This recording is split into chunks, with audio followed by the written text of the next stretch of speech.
she'll be pleased with us? She's gotta be. We pulled it off. Yeah, and everything went so perfect. Not quite.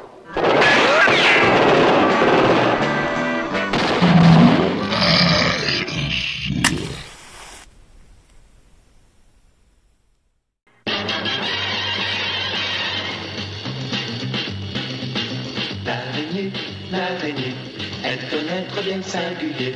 Dans sa toile, il attend d'attraper les brigands. En garde, car l'araignée est là. Il est fort, agressif, il a du sang radioactif. Il s'envole sur un fil, il préfie du péril. Attention, car l'araignée est là. Si parfois la nuit on découvre un mystère, l'araignée survit aussi vite que l'éclair. L'araignée, toujours là pour nous protéger. Il apporte des secours, il ne peut rien en retour. Pour lui, la vie est un combat là, et de l'action il y en a quand l'araignée est là.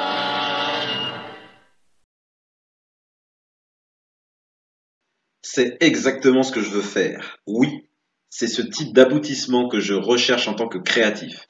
Créer quelque chose à la fois plein de sens, plein de style, plein de vérité et unique en son genre.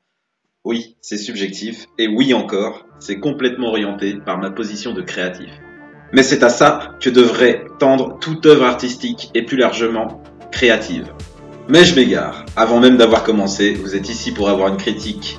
Je vous la fournis donc dans la foulée, Spider-Man New Generation, ou Spider-Man Into the Spider-Verse. Le titre original, donc est le dernier né des adaptations de Spidey au cinéma, Spidey et Spider-Man. Donc il est réalisé par Peter Ramsey, Bob Persichetti, Rodney Rothman.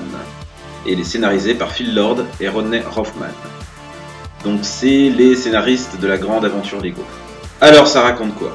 C'est l'histoire de Miles Morales, un adolescent vivant à Brooklyn, qui va découvrir les possibilités illimitées du Spider-Verse. Un univers où plus d'un être peut porter le masque. Il va rencontrer plusieurs avatars portant l'animal totem de l'araignée. Tous ensemble, ils vont devoir faire équipe pour vaincre le caïd et ramener chaque avatar dans sa dimension respective. Donc dans cette partie, je ferai une critique sans spoiler. J'en ferai sans doute une seconde, beaucoup plus complète, et dans laquelle je détaillerai le propos, évidemment ça spoilera à fond. Alors, dans le contexte de 2018, rien d'étonnant à voir une fois de plus une adaptation. Qui plus est, une adaptation de super-héros, qui est aujourd'hui la norme. Le super-héros est devenu l'une des normes des adaptations de films hollywoodiens. Si en plus on dit que c'est une adaptation de Spider-Man, alors là, le fameux super-héros no more, on ne veut plus de super-héros, d'adaptation de super-héros au cinéma, risque de se faire entendre une fois de plus. Donc la surprise ne concerne pas le matériel lui-même, mais sa conception. Soyons clairs, le film se sert d'un scénario simple, et non simpliste, pour nous faire parcourir l'univers du tisseur, univers qui a comme particularité d'être d'abord moral et social. Remember, with great power comes great responsibility. Ce qui est loin d'être le cas de tous les super slips. Il épose donc son propos de bout en bout, tout en gardant l'aspect conte qu'implique le genre super-héroïque. Il s'agit ici de famille, d'égalité des chances, de transmission, de quelle place on choisit dans sa propre vie. En permettant de comparer les parcours des divers avatars arachnéens, identiques structurellement, mais divers en termes de caractère, le film nous montre à quel point le fait de suivre un modèle n'est pas être ce modèle. À quel point chacun, et qui qu'on soit, pouvons nous servir des mêmes instruments sans pour autant se nier soi-même. Et au contraire, embrasser ce qu'on est, pour imposer notre style, pour en faire bénéficier le plus grand nombre, plutôt que de se plaindre avec ses différences en bouclier et ne rien proposer de concret. Le film lui-même, techniquement, est à l'avenant. En choisissant le dessin animé, on est déjà dans un décalage quant à la logique d'adaptation de Super Slip au ciné. Super Slip, super-héros. Et on pourrait se dire que c'est un boulevard. On se contente de faire comme plein de dessins animés, d'actualité, garder la logique économique et familiale, pour donner un plaisir émotionnel, simple, et casser la réflexion par de la simplification ou du surémotionnalisme conservateur. Le tout en reprenant les formules usées soit par Pixar, soit par Disney, soit par les quelques autres studios qui prônent une animation 3D, où le gros de la recherche est dans une logique de réalisme textural, ou à une stylisation guidée par l'économie.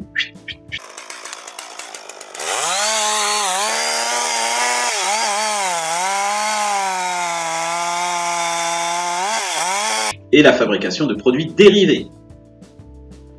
Monnaie. Ici, l'animation prend complètement en compte le matériau d'origine narrativement, en intégrant des bulles, des simili-splash pages, des trames rappelant l'impression des comics, mais de manière discrète, et toujours narrative. En clair, en les enlevant, on perd du propos. Jamais mis au premier plan, mais pour communiquer une information. Information qui, comme dans le plan où Peter discute avec Miles en empruntant un mur, donc à l'horizontale, cadré comme une marche normale, mais permettant de comprendre par les angles proposés ce qu'est d'être un mont en l'air. Vous me direz, on peut le faire sans que ce soit de l'animation. Ce à quoi je vous rétorquerai, on peut le faire, mais pour l'instant ça n'a pas été fait. Du moins pas autant, et pas comme une originalité, mais plutôt comme une normalité. Prenons un exemple. Je comprends bien que la scène de Vif Argent dans X-Men Days of Future Past et celle dans Apocalypse, X-Men Apocalypse, soit cool.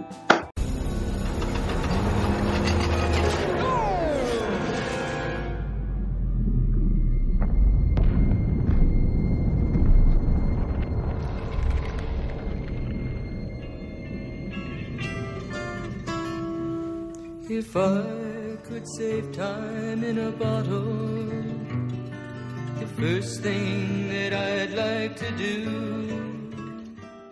is to say... Le problème, c'est que par contraste avec les autres scènes où les pouvoirs n'apparaissent pas, on fait de ces moments des moments spéciaux de l'intrigue. Alors que pour ce type de personnage et d'univers, c'est juste comme se laver les dents, c'est leur ordinaire. Le fait de courir extrêmement vite et d'avoir une temporalité différée du commun des mortels pour Vif Argent est aussi normal que pour un mont en l'air de marcher au plafond, marcher au mur, sans se poser de questions, au même titre que nous ne posons pas de questions quand nous nous brossons les dents.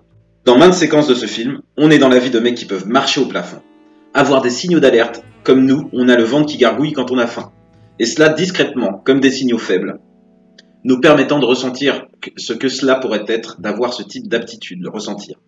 C'était si simple de faire juste une anime top qualité mais sans originalité. Ici, c'est tout le contraire. On mixe les techniques 2D, 3D, photoréalisme, stylisation pour soutenir le propos. Et on se paie en plus le luxe de la faire coïncider avec un propos pas si simple à mettre en scène. La pluralité des points de vue, d'envie, d'ambition, courant le risque d'être pédant, simpliste, donneur de leçons ou tout simplement niais. Et non, on est dans le premier degré tout du long, avec des saillies humoristiques bien senties évidemment, mais sans jamais se moquer du propos en lui-même. Ce qui est devenu assez rare dans le genre. Enfin, ce film est un bonheur visuel. Comme je l'ai dit plus tôt, on assiste à un max de scènes qu'on n'a jamais vues en images animées. Rien d'incroyablement fou techniquement en termes d'épates. Évidemment, on mord complètement les inspirations des auteurs. Ils ont regardé de la japanime, ils ont joué aux jeux vidéo, on a été touchés par le street art, le pop art, le comics et tout ce qui touche au transmédia. Et en ont établi une nouvelle forme. Maintenant, je vais reprendre ma casquette de créa. C'est ce qu'un créa souhaite. Pas qu'on nous loue pour nos capacités techniques, mais qu'on permette la transmission d'émotions et de sens. Qu'un dialogue apparaisse, qu'on ouvre des portes, qu'on donne des pistes. Des pistes. Des pistes. Ce film est un chef-d'œuvre. Comme dirait André Gide, l'œuvre d'art ne s'obtient que par contrainte et par la soumission du réalisme à l'idée de beauté préconçue. Ou Eugène Violet, le Duc. Le style est pour l'œuvre d'art ce que le sang est pour le corps humain. Il le développe, le nourrit, lui donne la force, la santé, la durée. Ou enfin, comme Octavio Paz, toute œuvre d'art est une possibilité permanente de métamorphose offerte à tous les hommes. Je terminerai avec la notion de chef-d'œuvre en me calant sur la définition de Wikipédia.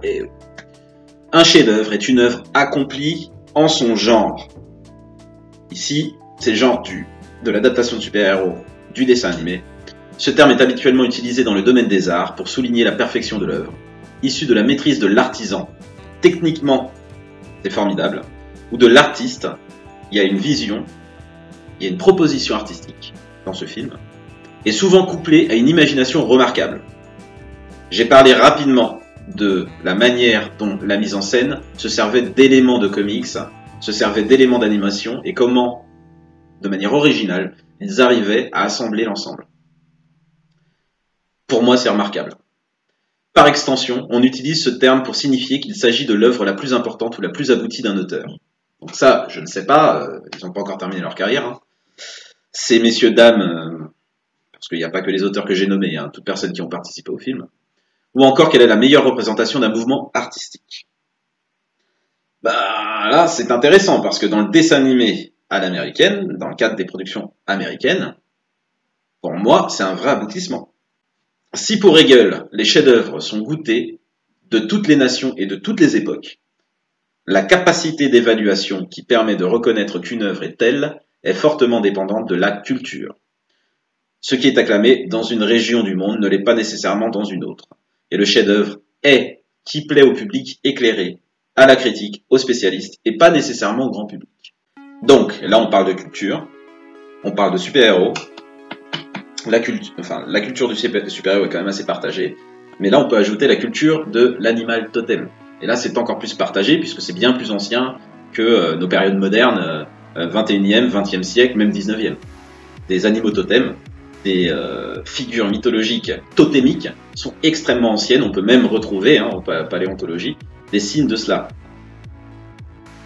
Donc, on a quand même une connaissance ou une préconnaissance du public, qui pourrait être l'une des raisons expliquant le succès de ce personnage. Évidemment, loin d'être la seule, mais c'est l'une des réussites aussi de ce film, c'est qu'il permet réellement à chacun d'emprunter le chemin des personnages, parce qu'on est sur un animal totem, et j'ajouterai un animal totem dont le visage est complètement caché, ce qui permet réellement à tout le monde de s'imaginer à sa place. Pour finir, je reviens à mes lubies, évidemment. Pour un clampin comme moi, un film comme celui-là est vu par le filtre du spécialiste. Ce n'est pas très objectif. Pour moi, il est un nouveau standard du cinéma, comme l'ont été Le Parrain, Terminator ou Matrix. Il y aura un avant et un après. Réalisation, scénar, acting, animation, thématique, originalité, cœur. Ce film est complet. Et c'est ça le boulot d'un créatif. Oui, je vous regarde en vous désignant de l'index, vous créatif. Et comme réponse à la définition de chef-d'œuvre, je dirais qu'ici, ce film réunit les sensibilités de spécialistes et de simples spectateurs, comme on peut le constater sur Allociné. Ce n'est sans doute pas une preuve définitive, mais le film parle assurément de notre société de 2018. Au moins la société occidentale. Et de quelle manière, mes amis, de quelle manière? Je terminerai par la note, évidemment. La note, comme d'hab, pour un petit peu vous aiguiller, et bien qu'un peu cru par moment, il y a pas mal de twists dans le film, et certains twists sont assez impactants émotionnellement. Il est pour toute la famille, mais je dirais quand même à partir de 9 ans. Alors, d'une, pour la compréhension de certaines situations, et de deux, il y a certaines situations qui sont dures quand même. Rappelez-vous, pour ceux qui connaissent Spider-Man, il y a des invariants dans l'histoire de Spider-Man. Et ce film n'en fait pas... ne les oublie pas. Donc moi, je pense que c'est à partir de 9 ans, peut-être qu'à partir de 8 ans. Je pense qu'avant 8 ans, c'est peut-être un peu dur, donc ça dépend de vos enfants. Voilà. Donc, évidemment, la note va apparaître incessamment sous peu. En attendant, artistiquement vôtre.